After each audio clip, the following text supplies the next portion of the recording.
understanding that the reason we might feel shameful isn't connected to something that we are lacking or that we express, very readily. It's connected to these earliest environments and experiences. Gabby Bernstein, a role model for spiritual seekers.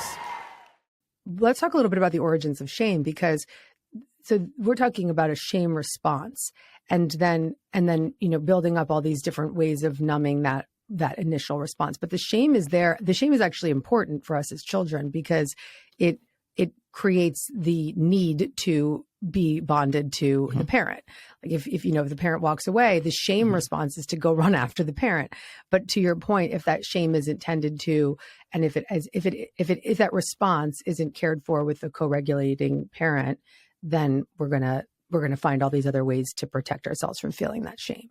So big stuff. All right. So in the moment now, let's say you are just for the first time listening and you're like, oh, wow, shame may be what's behind my addiction. Or, what's a first step into safely getting into the inquiry and the curiosity behind the shame?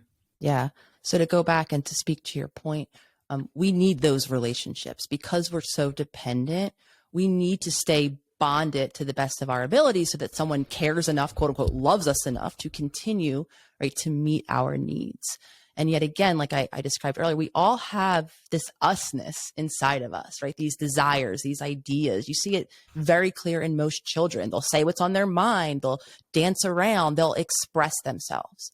And when we didn't have a safe environment or an attuned caregiver who could hold that space for that self-expression. So to go back to one of your examples, the reason why mom or dad or whomever the caregiver was might have left the room might have been based on something we were doing. We might be crying. We might, be looking for support in some way. And if we don't have a caregiver that's equipped enough in navigating their own emotions, they might take leave for whatever reason. Where shame comes into play, because developmentally, we don't have the maturity to understand all of the different reasons why mom or dad or caregiver, whomever, might not be able to tolerate us in our state of need right now. And because all of our brains, even from infancy on, seek to make meaning as a drive for survival. The quicker we can understand an event that's happening to us, the quicker we can deal with it if we need to. So we all have these little meaning-making brains. And again, lacking the developmental maturity to understand that, maybe mom or dad didn't have an emotionally attuned parent. So when we cry, they're completely overwhelmed with how they feel about it. So they take leave to create safety for themselves. One of the only narratives that our developmentally immature brain can assign is something that's based in us. It's because of something we're doing or not doing. And the more consistently that happens, so say it is around sadness, you come and you express sadness to your parent, and again, they continue to divert their attention away or to not be available to help you process your sadness. Before long, that part of you isn't going to feel safe to continue to express because parent caregiver left every time you do that.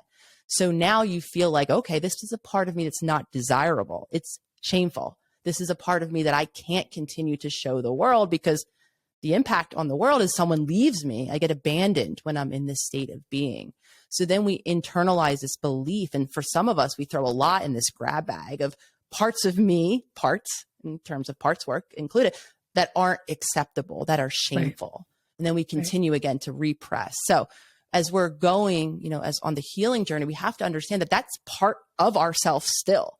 Even if we stopped expressing this sadness or this way of being, this artistic expression, maybe even just stop sharing our ideas, doesn't mean that energy, going back to that charge, doesn't mean that essence, that part of ourself is gone. It's still there. So becoming aware, becoming a conscious witness, as I often talk about, of these aspects of ourself, of our repression, of the places of our life that we're shameful about. And the way that we can begin to observe is in real time. Do you see yourself speaking your thoughts freely? Do you see yourself comfortable and safe to share your emotions? Do you see yourself able to connect with and express your desires or your wants? Or are there certain or all of your relationships where it just doesn't feel safe, or you don't feel worthy enough to have that space or to be heard or to be seen in that way?